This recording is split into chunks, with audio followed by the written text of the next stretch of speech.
Awesome.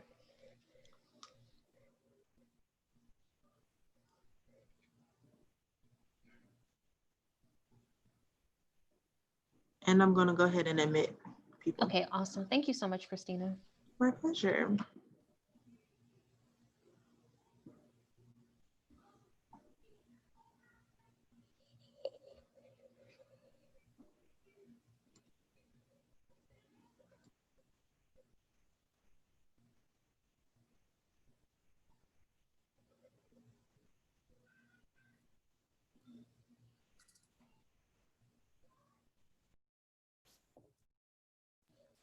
Good day, everyone. Thank you for joining. We will begin in just a moment.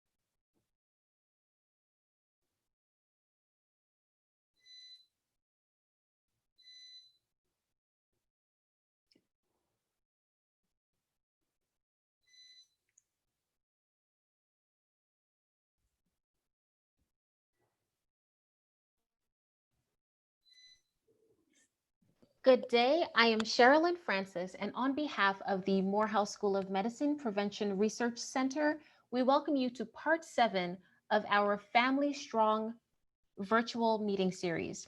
Additionally, we invite you to connect with the PRC using hashtag FamStrong20 on your favorite social media platform.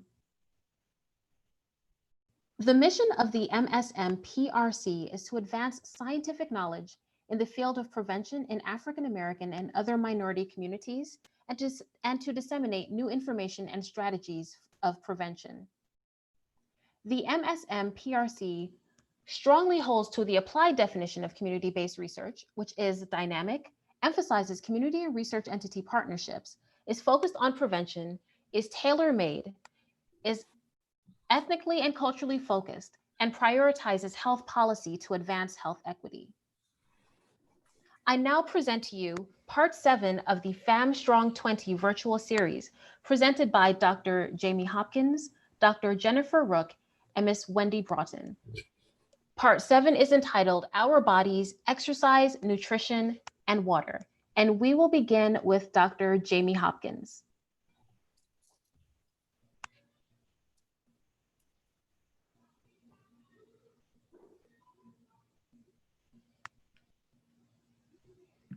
Hello, and thank you so much, Sherilyn, for that wonderful introduction. I just want to say hello to all of you out there and welcome to my living room.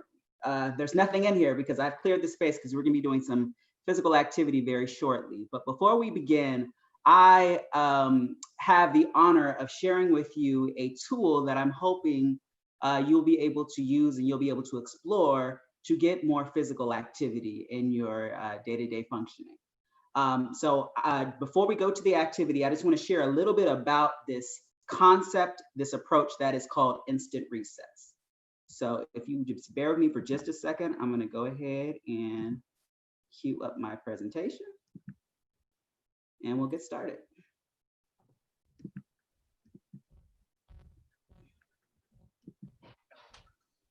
Okay.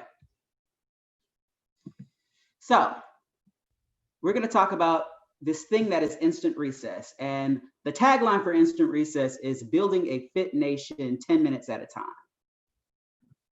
Okay. So I want to share with you just very briefly a poem. This is a poem that was written by the founder of Instant Recess and the real heart behind Instant Recess, Dr. Toni Antoinette Yancey, who unfortunately is no longer with us. She transitioned in 2013. So here we go. Now I know y'all can remember the recess bell, the wave of exhilaration, the sigh of relief, the sheer release, the transformation of fidgeting into linear motion. Raise your hands if you can remember all that pent up energy, I know some of you can, exploding into air and space and wind and sunshine.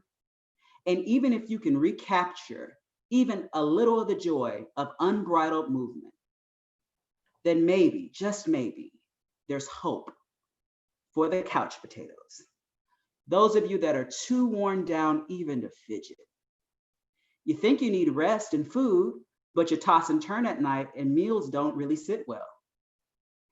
These bodies, these beautiful bodies, weren't just meant for so much sitting and standing and so little recess. So what is instant recess? So briefly, basically, it's movement, it's activity. Instant means you can do it right away, and recess means it's fun, it's supposed to be enjoyable. So essentially, it's a 5 to 10 minute brief bout of physical activity. And here's the key, it's doable by anybody, anywhere, and with any attire. You can do instant recess in church, you can do it in your office, you can do it at home with your kids, you can do it at daycare centers. It's been implemented in a variety of different settings. In the field of fitness promotion and wellness promotion, we consider instant recess what we call a healthy by default strategy, which means that it's designed to make the healthy choice the easy choice, right? Oftentimes, one of the concerns and one of the barriers that we have for getting physical activity is that, it's difficult to put on the right kind of clothes and drive to the gym and get an appropriate amount of physical activity. You don't need all that with instant recess, okay? Its utility, it can be included into meetings, work days, classrooms. We've actually even done them in houses of worship, healthcare settings, the list goes on and on. And the last part about instant recess that I would say is important is that it's a teachable moment, right?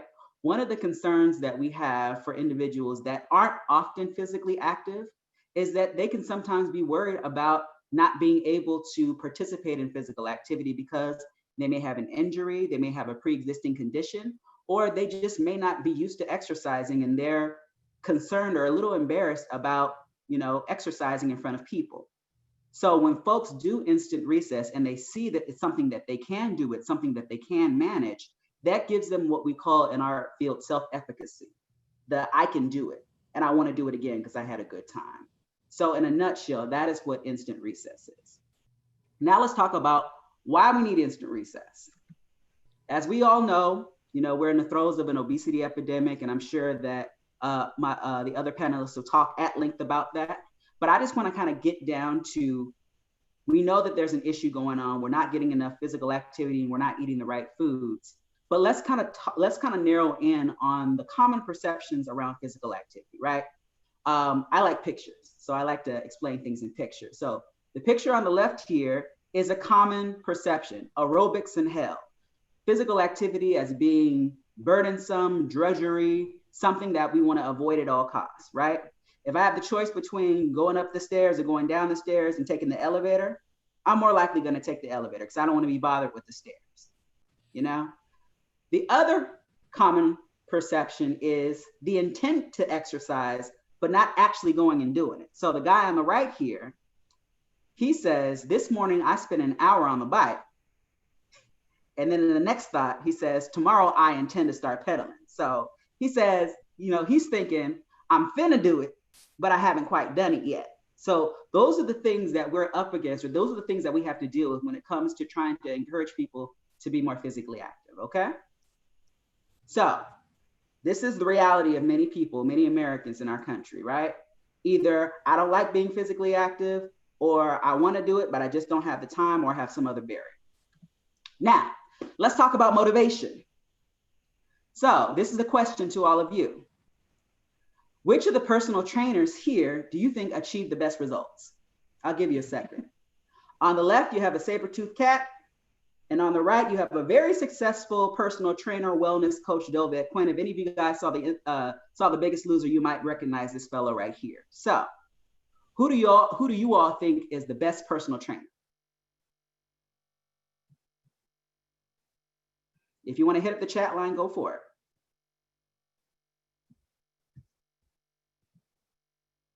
Let's see what people say. Okay. I think it's pretty unanimous that it's the cat, right? Yep, exactly, the cat. Okay. So why do we say the cat is the better personal trainer? I think it's because of the consequences, right? So if you're walking down the street and you approach a saber-toothed cat, and that saber-toothed cat wants to get your attention, he wants to motivate you to do something, which is what? Run for your life, right? And the consequence, if you don't run, is you may be this wonderful saber-toothed cat's meal, okay? Now with Dovet, I'm sure that he's very inspiring, and I'm sure that he's very, approachable, and he's very encouraging. But if he's walking down the street, you're probably not going to run the other way, or you're not, depending on how you feel, you might listen to him, you may not listen to him, okay? So in the field, we call these two different types of strategies. Dovet is a pull strategy. So that motivation, that encouragement, come to my gym, I want to encourage you to be fit and be active. You can do it, rah, rah, cheerleader, right? We need those strategies, right? But what we also need on the left side here are the push strategies, the strategies that are going to nudge or push people into action, right? That's what instant recess is getting us towards, is when you implement instant recess, sometimes people don't know that it's coming. It's just, you might just say all of a sudden, okay, it's time for instant recess. Everybody get up and let's move, right? You still are giving people a decision to make, but what you're doing is you're making it easy for them to make the healthy decision, because in a way you're already making the decision and you're just encouraging them to go along with you, right? So in this work, we need both push strategies and pull strategies. Okay. There we go. Okay, and lastly, you only need 3 things to do a successful instant recess break. You need a captive audience. So we're the audience today. You need an enthusiastic leader. I will serve as your leader today. And you need some great music, right? So that is the formula for instant recess. That's it. You don't need any fancy equipment. You don't need DVDs. If you want to have DVDs, there's a wonderful library of instant recess DVDs. But again, it's simple. And then I want to get back to instant, something that you can do within 30 seconds and get it done. Okay? So I've shared with you what is instant recess. Now it's instant recess time. Everybody stand up. Wherever you are, go ahead and stand up. We're going to do an instant recess break.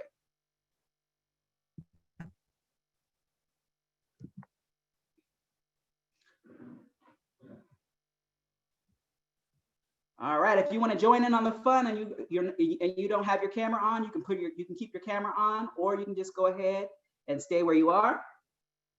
All right, I'm gonna adjust my screen here so you guys can see me.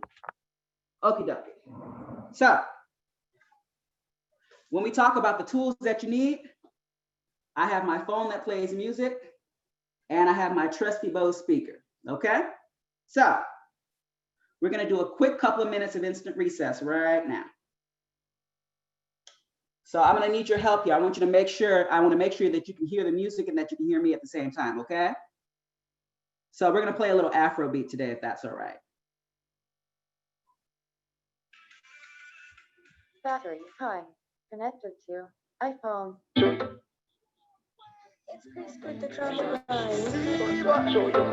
Can you guys hear the music okay? Okay. Good? Okay.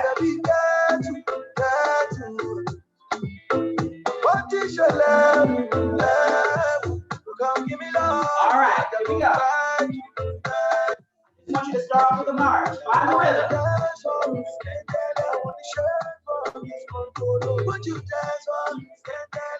Good.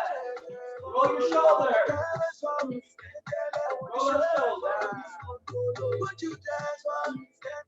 Good.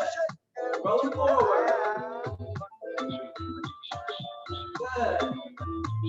Keep those feet moving. March it out. Excuse me, senorito. Why your body so latito?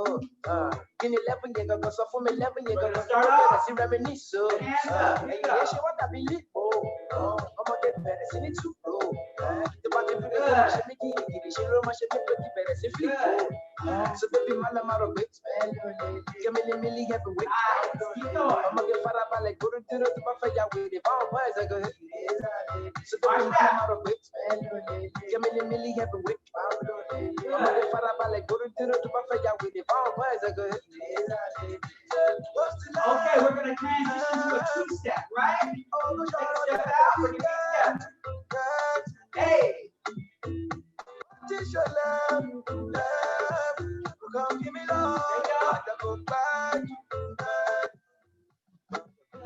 All the dance on me, shirt for me. Would you dance on me? With the shirt, all the dance on me, with the shirt for me. Would you dance on me? With the shirt, would you go? Now we're gonna switch it up. You're gonna bring the arms back. You're gonna keep that leg behind you. We'll show you like this. We never started on the start. I didn't want to see them. Good. I want to be no what she Good want. breath.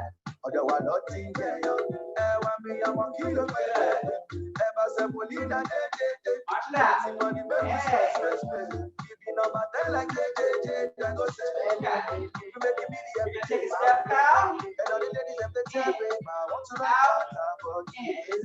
out, see them, I go say, Out. make me every day, and all the ladies have the tell me, I want to ride but all the girls on me, with the shirt for me. Let's speed it up. Would you dance on me? Hey. With the shirt, all the dance on me, with the shirt for me.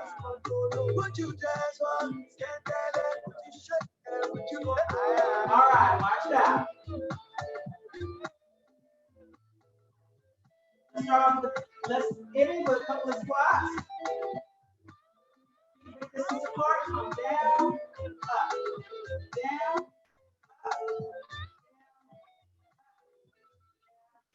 up. All right, give yourselves a round of applause.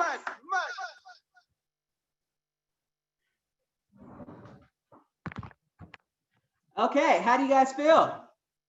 Feel good? All right, so that was just a little snippet of Instant Recess Break. So just for reference, that song was about 3 minutes.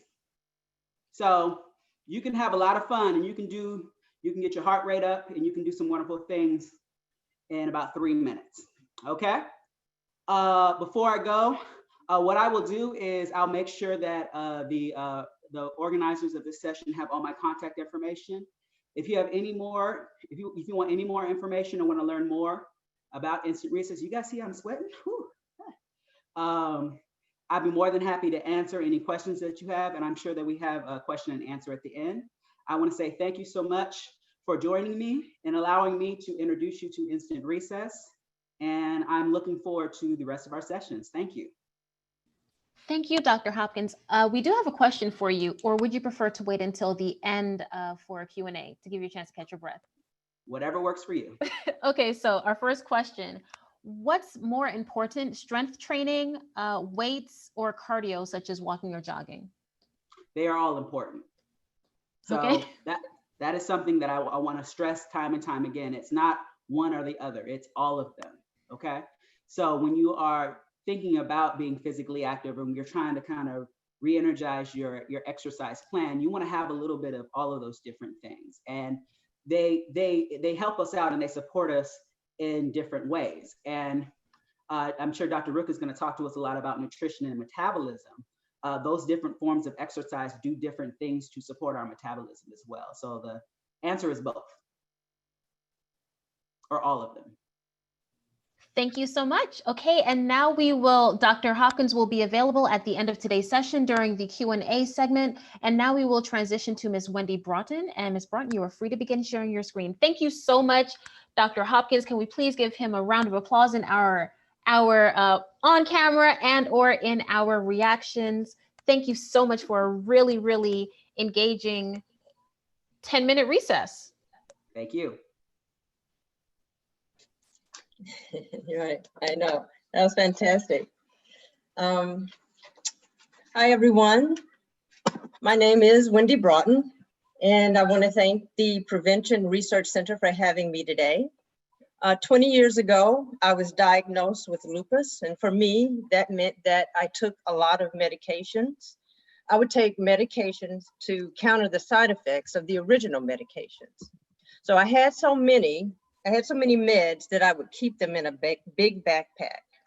And I would store them in that big backpack. And each day I would grab my backpack full of medications. And by the end of the day, I had taken at least one pill from each bottle. So today I'm going to share some of my journey with lupus and how a whole food plant-based diet, as well as something I learned about called the hypernourishing healing protocol, has really made a difference in getting more stability in my health and getting rid of the backpack. So lupus is an autoimmune disease. And what that means is that the immune system normally guards the body against germs like bacteria and viruses.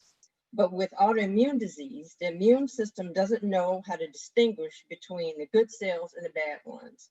So the immune system mistakenly attacks the body's own good tissues.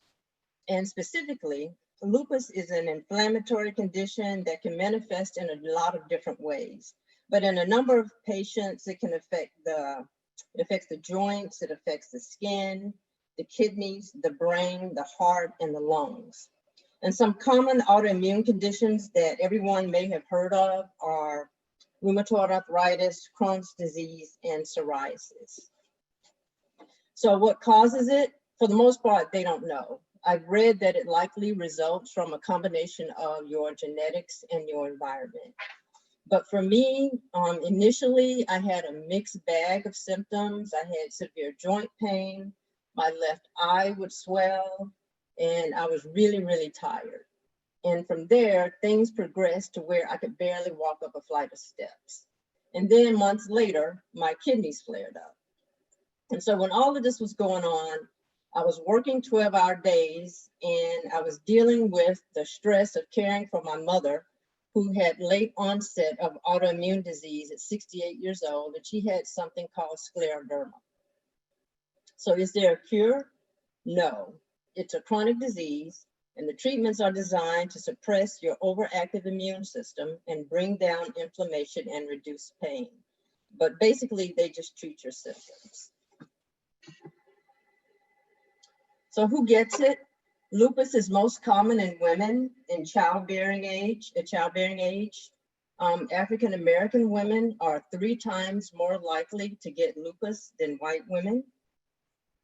And also, African-American women develop lupus at a younger age with more life-threatening complications. So this is really why I wanted to share my story today, because there may be people here who have autoimmune disease or who may know of someone who has it. So I started a plant-based diet 3 years ago when I started going to Dr. Rook's Optimal Health cooking class, and Dr. Rook is going to speak right after me. And so within about 6 to 8 months of coming to the class, I started noticing some really good results from the plant-based diet. My lab results were improving. I was able to exercise more, and I just felt better in general. And for the first time, I felt like I had a sense of control over the disease. So then I had been eating a plant-based diet for about a year or so when I found out about Dr. Brooke Goldner. Brooke Goldner is a medical doctor who had lupus, and she reversed her own disease through a protocol she developed using only foods you buy at the supermarket. So her program really sounded interesting to me for 3 reasons. It specifically targets the symptoms that people with autoimmune and inflammatory conditions have. It builds on the whole food plant-based diet, whole food plant-based no oil diet that I was already doing. And she has actual data of helping people with autoimmune disease get healthy. So she's written several books. but this is the one that was most valuable to me. And so today, I want to quickly share the basics of her program, but I would encourage anyone who may be interested to please find her online to get the full details about this and how it works, and also be sure to check with your doctor. So Dr. Goldner created 6 steps to reverse autoimmune disease with her hyper-nourishing nutrition protocol. And this is about staying away from foods that make you sick and eating the right foods to reduce and reverse inflammation and inflammatory symptoms. So step 1 is no meat. Step 2 is no oils. And step 3 is no processed food. And no processed food also means things like no Beyond Meat and no Impossible Burgers. And so as I learned in Dr. Rook's class, these foods create chronic inflammation, which can be destructive to the body. And so Dr. Goldner coined the term hypernourishing. And hypernourishing means oversupplying the body with the nutrients that the body needs most to repair itself. Using the most nutrient-rich foods to give you the maximum amount of micronutrients like vitamins and minerals, all those things that you need the most to heal. The highest source of that comes from cruciferous vegetables and leafy greens. So stuff like kale, spinach, and broccoli. And so for step 4, you want to flood your body with those nutrients. And step 5 is adding omega-3 fatty acid to reduce inflammation and accelerate the body's ability to heal. Large amount of omega-3s are important to help inflammation go away. Flax seeds and chia seeds are the best plant source of omega-3s. And then step 6 is water. Water, water, water. Water is important in all chemical reactions that take place to help eliminate disease. And so she came up with a way to make it easier for people to get their greens and their omega-3s in every day. So I remember reading that she would eat a pound of broccoli along with avocado every day, but that's not something she could expect her patients to do. So she created a simple green smoothie that delivers inflammatory nutrients to the body. And I took a picture of mine because this is what I drink every day. On the left, starting out there with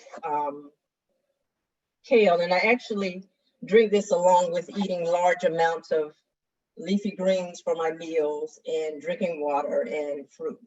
So I fill my 64-inch Vitamix container up with kale all the way to the top, and then I push it down a little bit and I put in my ground flax seeds and my banana. You can use any kind of fruit you want, but banana is just easier for me. And then here's my container with it all blended, and I put this in those tumblers and I just put it in my refrigerator and I drink it all day until it's gone. So I just want to say that this is not actually a detox in the sense that you'll go back to the ways that you used to eat. It's a lifestyle change and it requires a commitment over time. So if I start eating processed foods or meat, things will quickly go downhill. So it's about eating for your health and using food to heal your body. So when I first went to Dr. Rook's Optimal Health cooking class, I was using a cane because of inflammation in my knees. And that's something I'm not dealing with anymore. On top of that, I have fewer prescriptions and I'm on lower doses of the final ones that I'm on. So, and it's all because of the plant-based diet and the protocol. And this improvement has happened over time and it's been consistent and it's been stable. So since I started this plant-based diet about 3 years ago, these last 3 years have been the best since my diagnosis. But most of all, I have a better outlook. For the first time in my 20-year diagnosis, I'm not reacting and I have a sense of control over my health. So I know that's a lot of information to take in such a short time, but I just hope everybody just understands that and gets it, that the plant-based diet really made a difference in my health, and I'm so much better today because of it. Thank you. Thank you, Ms. Broughton. Thank you so much for an extremely informative personal account. And now we will transition to Dr. Jennifer Rook. And Dr. Rook, you are free to begin sharing your screen.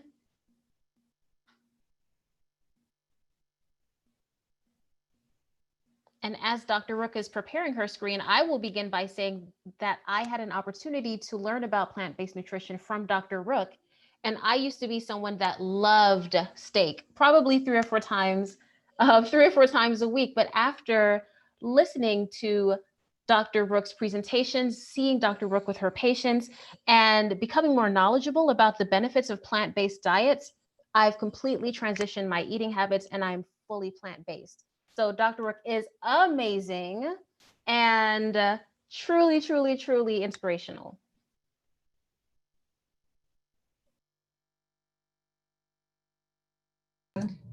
And it was so nice to see you again. So thank you. Thank you so much. That was a brilliant presentation for Wendy. So let's all give her a really hand of she is amazing, and it's very, very impressive what a plant-based diet can do. And so I wanted to start by telling you that I'm not actually a dietitian. Everybody thinks I'm a nutritionist or a dietitian. I'm actually a physician, and my interest is lifestyle medicine. And so many of both Jamie and Wendy, Dr. Hopkins and Wendy, they told you about lifestyle. And that's really what we're wanting you to do, is to not just get a diet.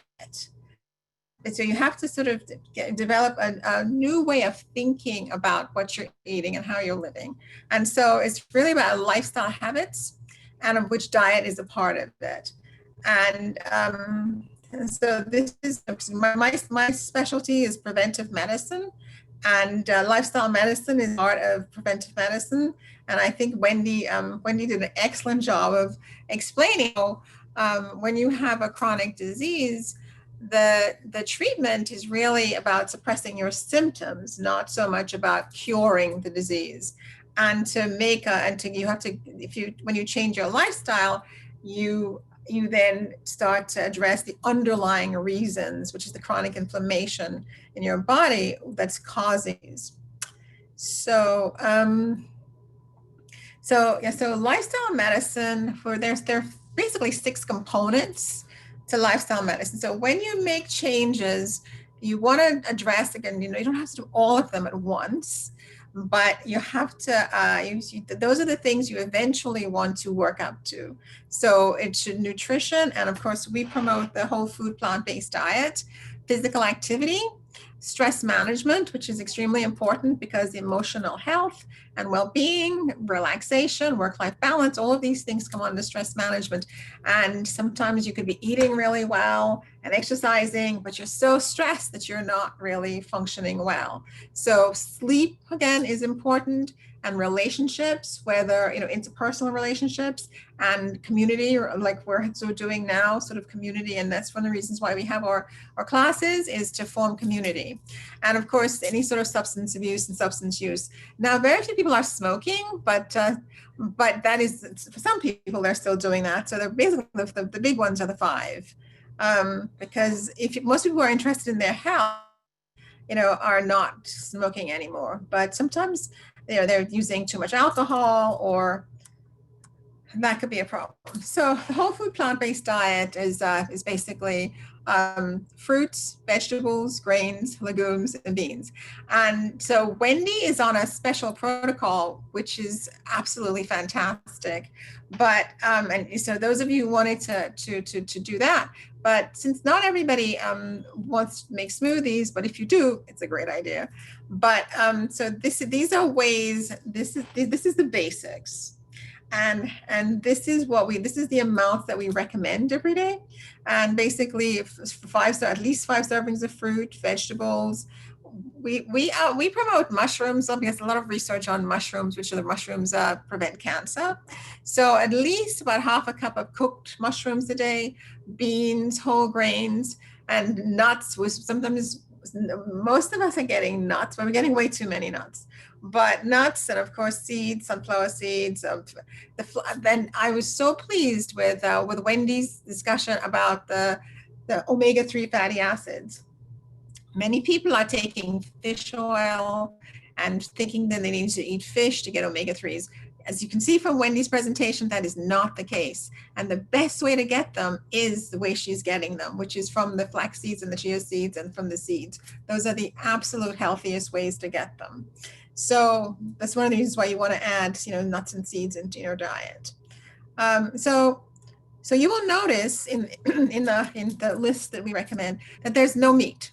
And as I know you're all aware, I didn't want to bring too many slides because our time is really limited, but you're all aware that we have African-American women, when you were saying 3 times the highest rates of lupus, we have the highest rates of heart disease, the highest rates of a lot of chronic diseases that are related to diet.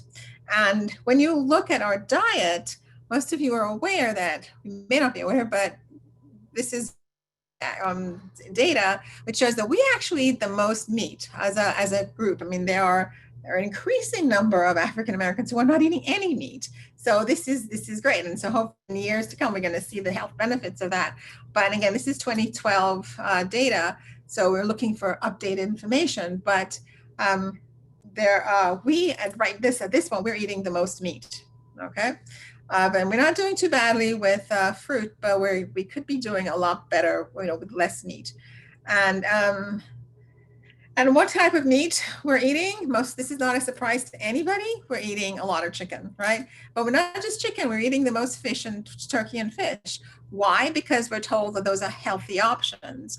And you can see when we actually stop eating the quote unquote healthy options, we get a lot better. So those healthy options are not always, are not as healthy as we think they are. So when you remove all meat from your diet, people then say, well, you're going to be a vegan. So we try not to use the word vegan too much, because vegan is sometimes, as Wendy pointed out, all the processed meats, the Beyond Burgers, the Boca Burgers, and salt, sugar, oils, those things. So if you can also eliminate those things, that would get you to what's a healthier diet. And we want you to eat more fruit. So there's this fear of sugar that people have, fear of carbs and fear of sugar. So your sweet tooth is actually an evolutionary protective mechanism to get you to eat fruits and vegetables, but mostly fruits, because fruits are really high in nutrients. But sweets is you have a craving for sweet tastes because Mother Nature wants you to eat fruit, right? Not cakes and cookies and all the processed foods that we're eating. So the goal, so if you go to a birthday party or you have somebody wants to make a cake for you, but those things should be on rare occasions. But you want to honor that sweet tooth by eating. Anytime you have a craving for something sweet, go for a piece of fruit. All these little halos and apples, there's just a range of delicious fruits. That's what Mother Nature wants you to have. That's why you actually have the craving for sugar, for sweets and sugar is actually protective to get you to eat sweets, to get you to eat fruit, okay, sweet fruit. That's where the nutrients are. But we pervert that by the cakes and the cookies. So basically, if you can avoid the cakes and the cookies and satisfy those cravings for sweet with fruits, you will be a lot better off. And of course, all vegetables and all fruits have the nutrients our body needs. So people say, well, I only eat this, no. If you can get a range of fruits and vegetables, that's always the best. Now, the question is, why do we do that? What are the outcomes? So the most common disease the most common cause of death in America is actually a heart attack or a stroke combined.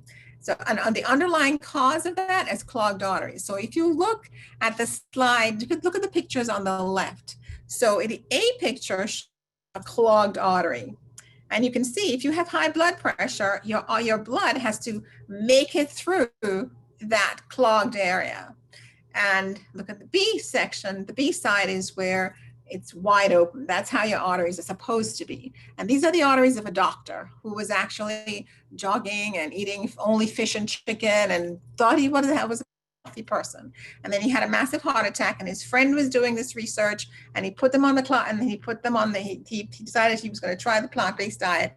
For 2.5 years, he went from the A to the B. So it is absolutely possible to reverse clogging of your arteries and to prevent a heart attack or a stroke. And so we thought it would take us about 2.5 years to actually reverse disease. But you can see from the other slide that you can actually do that in 5 months.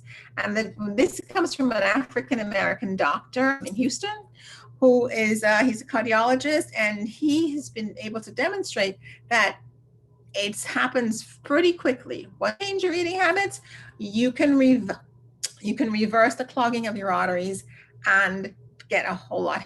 So this it's not going to be forever that you have to eat this plant. Well, you want to eat the plant-based diet forever to keep your arteries clean, but you can see you can see the benefits fairly quickly. And you can see there that, so you see the narrowing there, that person is at risk for a heart attack or a stroke. And after, so wide open. So just to really recap, I think Jamie did an absolutely excellent job of physical activity. And so you want to, when you choose physical activity, you want to do something that you can do for the rest of your life. And instant recess is a brilliant idea because you can do it at any time. You can just get up and get active. And of course, stress management. So there are many things that you can explore. Meditation, cognitive behavior therapy. There's a range of things that we don't actually promote one particular thing, but we do have a meditation specialist who comes and talks to us. But anything that that calms you down and gives you a sense of purpose is fine, and that helps you to de-stress would be great. So, but and there are so many practitioners in Atlanta, so many people who are doing this and benefiting from it. So, and then of course, relationship skills are key. It's because so many people who are, again, doing great, but they go home, they get into a big fight, and then they just want to go and eat everything in sight. So relationship skills, whether it's community relationships and again, with what's going on now with all the tension and within with community in our society, that is very, very stressful for a lot of people. The COVID outbreak, the pandemic, and the isolation at home, and having to wear the masks and not be able to so we want you to be physically distanced, but not socially distanced. So, but many of us are socially distanced because of the isolation and the physical distance. So that's a lot of stress for a lot of people. And we talk about that in our sessions. And of course, other factors. So they asked me to talk about hydration, so I'll tell you about that in a minute. But also good sleep, getting enough sunshine to get vitamin D, finding meaning and purpose in your life, church. And I am so pleased that my church now has a virtual, so I can attend church on Sunday mornings from my home, which is great.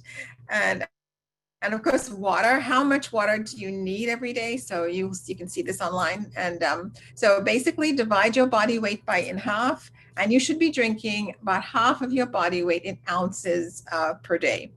And then if you divide that by 8, tells you how many glasses of water you should be drinking. But be careful, if you have kidney disease or congestive heart failure or some other condition that causes you to retain fluid. You want to check with your doctor first. But generally, that's how much water. And I know a lot of people are not getting enough water. And what tends to happen we tend to be thirsty, and we confuse thirst with hunger. And many people they're eating chips and crackers and just eating constantly all day because they're trying to get enough fluid. So if before a meal you drink 2 glasses of water, you will eat less, you will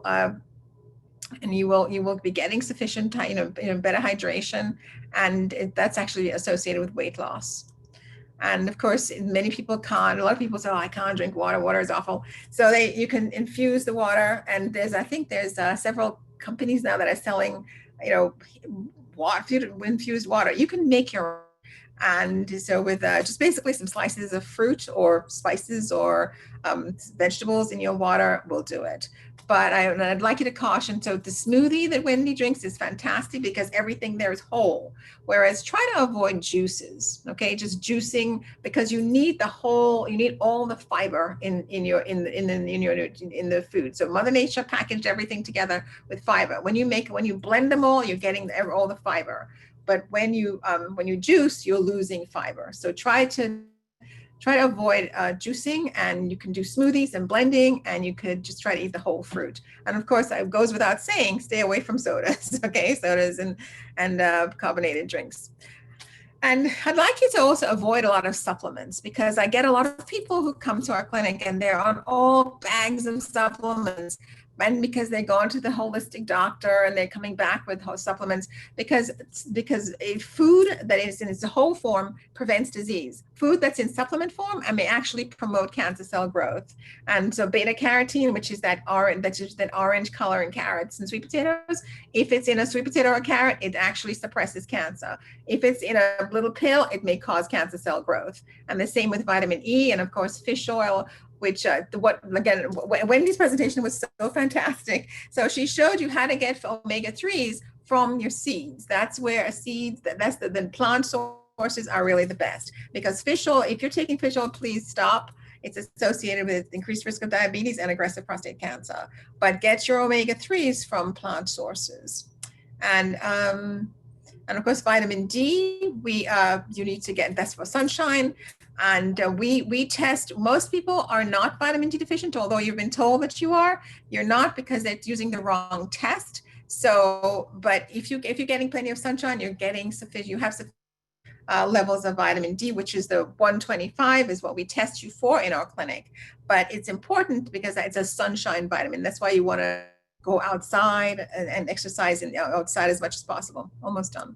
So, and of course, the only supplement we recommend is B12, because because it's actually made by bacteria, and people who are on plant-based diets rarely ever get B12 deficiencies. But just to be on the safe side, we recommend that you take a supplement. And of course, this is my family. So this is my 96-year-old grandaunt and my 98-year-old grandaunt. The 98-year-old one is on a plant-based diet, and she was actually able to reverse her diabetes, her blood pressure, and to stop a lot of her joint pains. So you're never too old to go on a plant-based diet. And of course, this is our classes about forming community. You can come to our classes, or you can form, it's very hard to try to maintain a plant-based diet on your own, because eating is social activity. So it's best to try to get a group of people together, friends who are doing it, convince your family to support you. That is the way that you're going to sustain it. So this is our classes. And, but again, you could form community groups on your, among your friends, just people who are interested in doing it. And this was our Christmas party this last year, and it was great. And so any questions? I try to stay within the 10-minute, try to whip through and stay within the 10-minute break. I hope I did. So I wasn't, because I was looking at the time. You were wonderful, Dr. Brooks. Dr. Rook. So I'm going to start with probably the question that is on everyone's mind, but I'll probably start with the statement, which is, this seems like a really great idea, and these outcomes are really interesting, but how do I get started when, from my perspective, a plant-based diet is going to be like, it's just not going to be tasty? So where do I start? How do I start? Okay, so and how do I not starve? Right. So really try the best thing to do is to start, and Wendy, you can also chime in too, right? So the thing is to try to do 1 day a week. Start by experimenting with different foods. And actually try to get a good guide, get a book. So we have a book, but you don't have to get our book. There are several. There's Forks Over Knives. There are there are other resources, and then a guide so that you actually have a plan to follow. And then start with 1 day a week. Try to do one meatless, one healthy, day a week, and see how you like the food. So you can do it on a regular basis, say every Monday, or like meatless Mondays or Tuesdays, or so start doing that and then see how you like it. Or well, I mean, I think that's the best way to start to transition. And then when you got 1 day under control, then you can start to the other day, and then you can move on to and then you can, next thing you know, you're doing the whole week. Or you can start with one meal. If that is too much, you can start with one meal. You can start with your breakfasts every day. And so we recommend fruit for breakfast because you're getting all of your nutrients when you do fruit. So start with that. And but the most important part is wanting to do it. Because if you have a goal to do it, you will find a way to do it. And that's really the key, I think. Anybody, Wendy, do you want to answer that? And and I think Dr. Livingston is also on a plant-based diet, so you could chime in too, Dr. Livingston. I am. So let's let Wendy talk first. No, I was just gonna say, if you also, a good tip is just to make sure you can plan out your meals so that you don't eat anything, crazy or something that you're not supposed to eat. Just have some, as you get going, just have your meals planned out if possible. That's what I found is healthy to me, because I'm sure to eat something wrong if I don't have, a plan for the meal, for the upcoming meal. Yeah, and I'll just add really quickly that I have a couple of books that are plant-based diet books, but they're like soul food kind of plant-based, meaning like they, teach you how to kind of add some tastiness to it and stay healthy at the same time. And then I also just try not to bring it in the house. So my children laugh at me, my girls, I'm like, no, just, let's just bring healthy things in the house, because if it's there and you're hungry, you tend to grab what's there. So, it's already there and, I'm good to go. I just think that sometimes just quickly, like it may be a little bit more difficult when I'm traveling or when I'm going to work. So I try to prepare like the night before or even the Sunday before, prepare the meals for the week. So that tends to help. Yep. Those are great. Yeah, those are great tips. And planning ahead is really, really important because if you have to wonder, like, what am I going to eat? What am I going to eat this evening? And then you may revert back to what you used to do.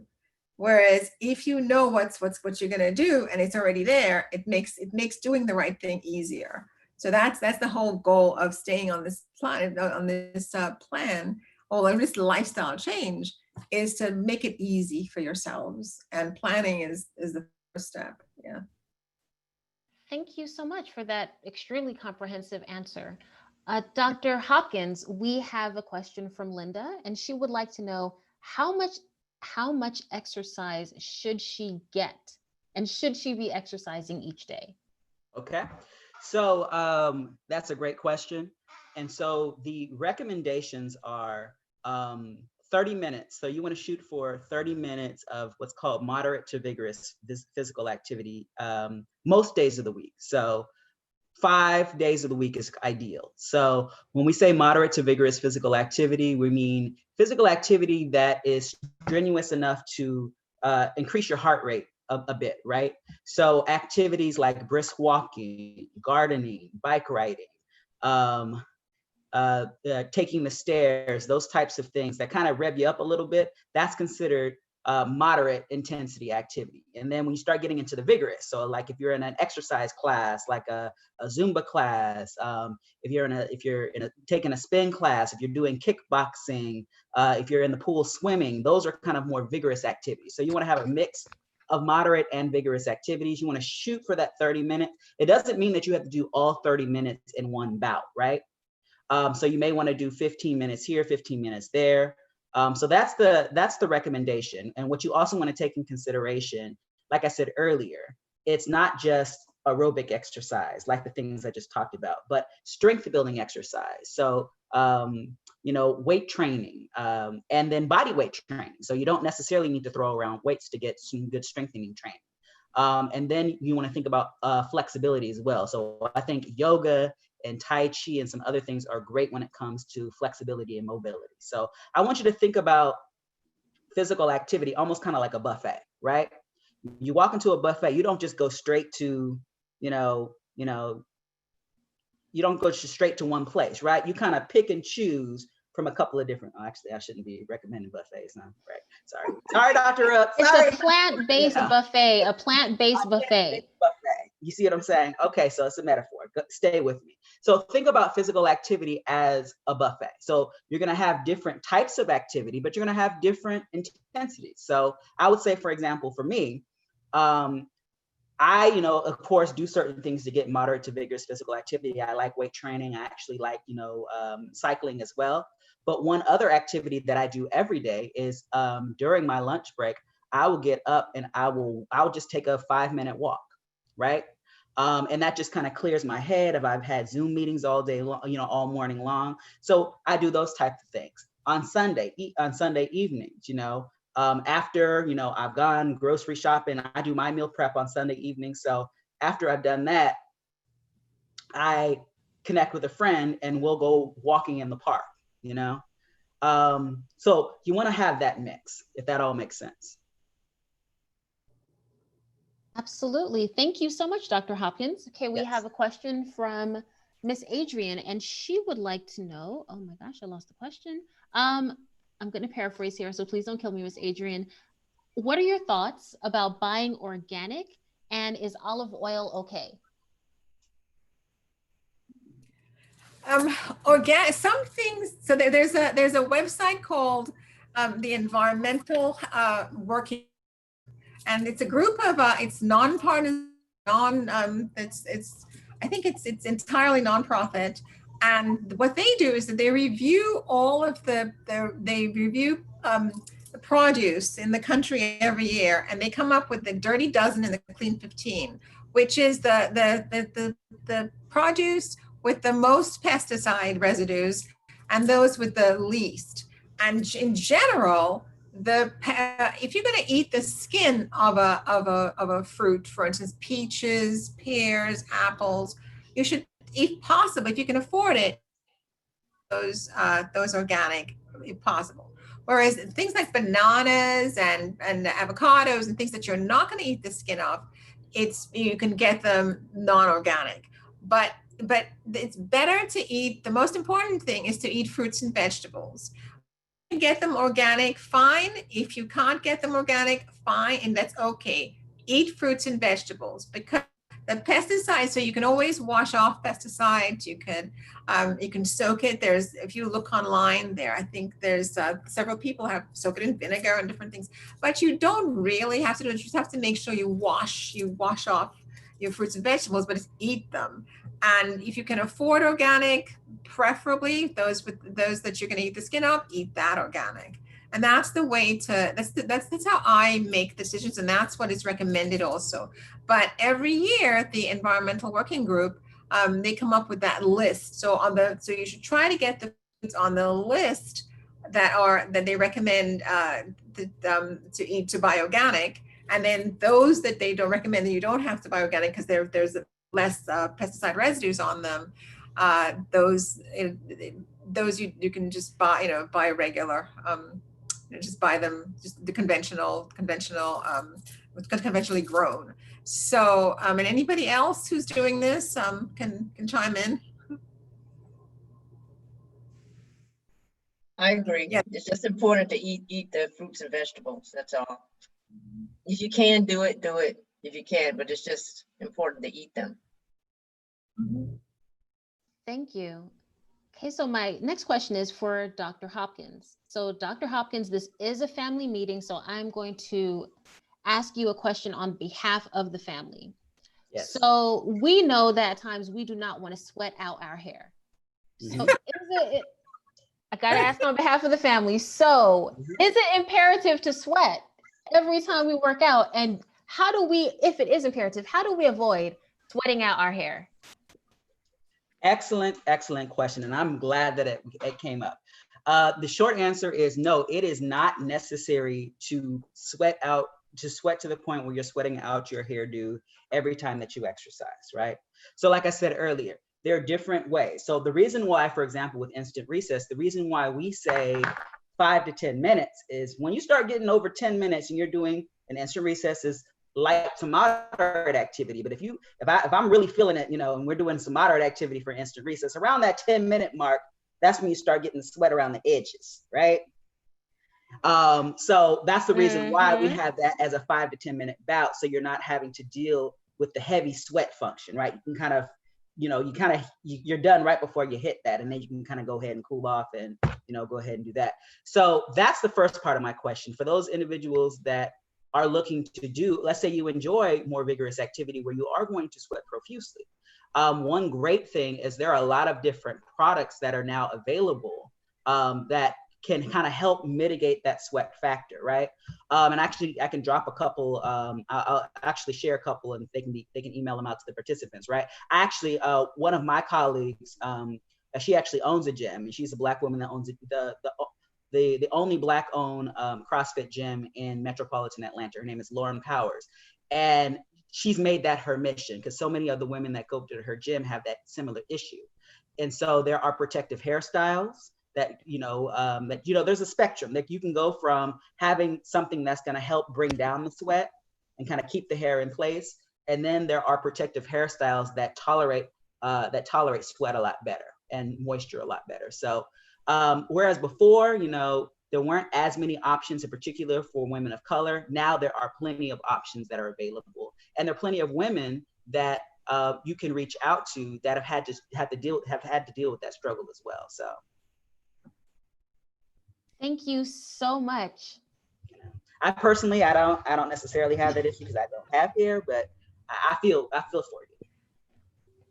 Okay, thank you. So Dr. Rook, actually, this will be our final question, and then I will ask each of our panelists to give us a charge for the future. So this will be a final question, and then I will ask each of you to give us a closing thought, and it will be our charge moving forward. So the question is, and it's actually, there's a bit of an anecdote associated with it. And this is from Miss Becky. I started drinking unflavored sparkling water a couple of years ago because I wasn't drinking enough plain water. Is it okay if I drink the recommended amount of water each day, but all of it is sparkling water, although it is unflavored through her soda stream? Are there any known health drawbacks?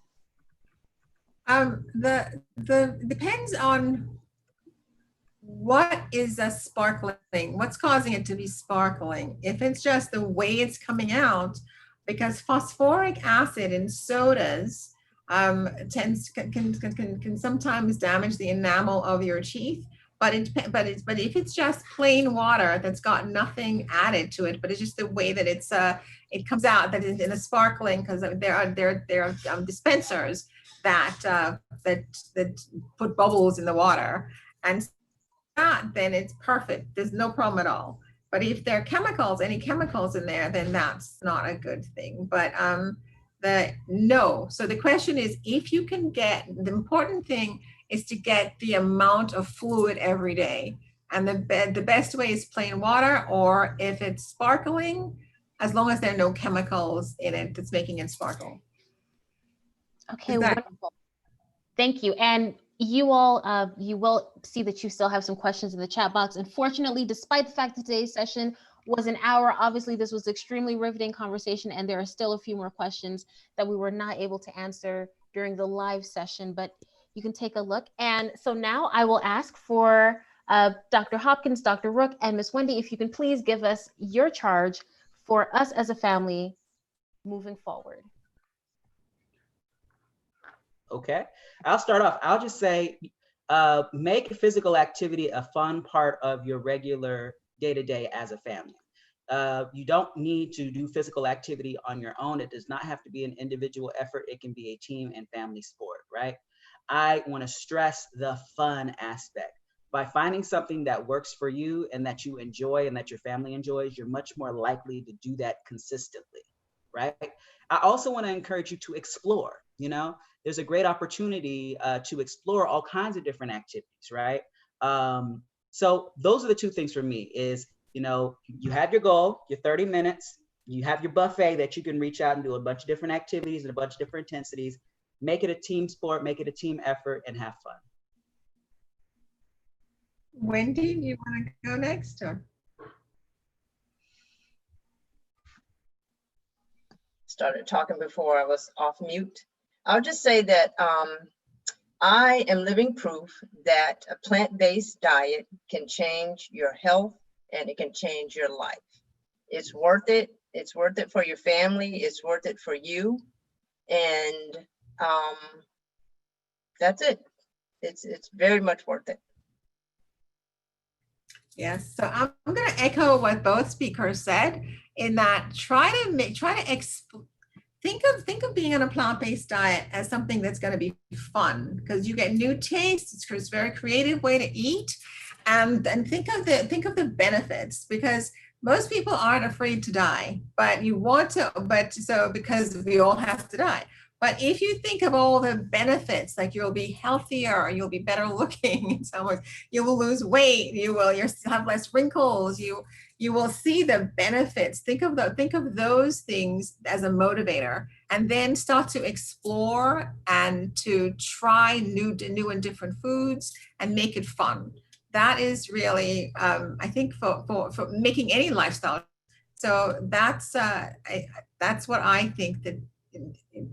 To wrap it up, that's what I would want to leave you with, to make this a fun and creative experience.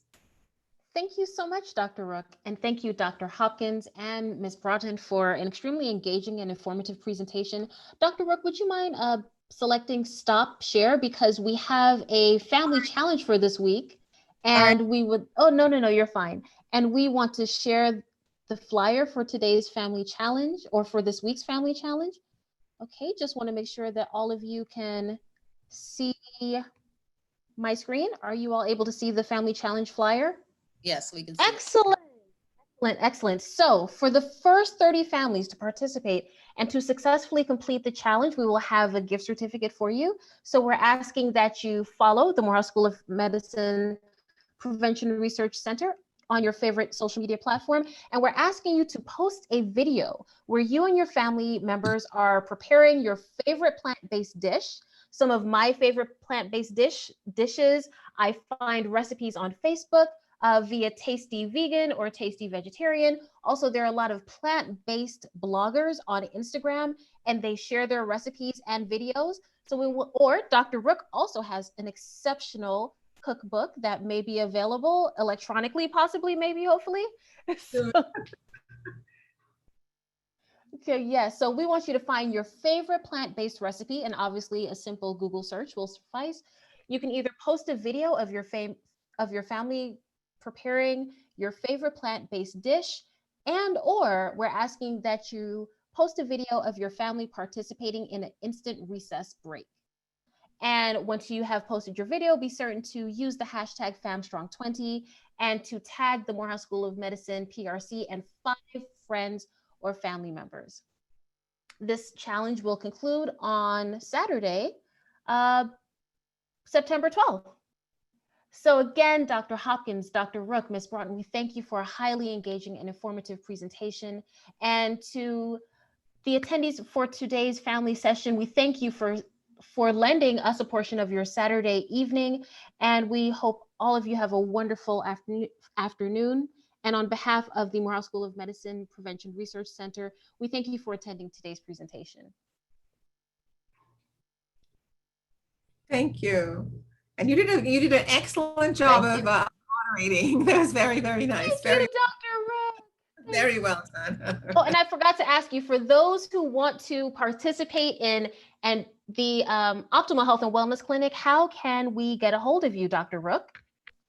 Through Morehouse. So the number healthcare is 404-756-1400, but you can just call Morehouse and ask about Dr. Rook's clinic. We're moving actually across the street to the new building. So that's gonna take place maybe in October, November, we're there. But I think the numbers are gonna still be the same, but we're at Morehouse School of Medicine and you can always call Morehouse and ask about the lifestyle medicine clinic. Okay, and another question, if persons are outside of Atlanta, are they able to participate and join Yeah. the clinic? Okay. Yes, you'll be able to, because we're doing telemedicine more and more now. And we're also doing with the Zoom meetings, we just do the in-person classes. And Wendy was there, and Dr. Hopkins did an excellent presentations for us on physical activity. And so now we're going to be doing it by Zoom. So yeah, so we can get a larger group, because it was only so many people who can fit into our room. But now by Zoom, we can get many more people, and it's going to be on Wednesday evenings from 6 to 8, 6:30 to 8:30, when people have to drive. But I think 6 to 8 is the time that we've settled on. So if you look for if you would like to be a part of that, just send me an email, or send Dr. Hopkins. Dr.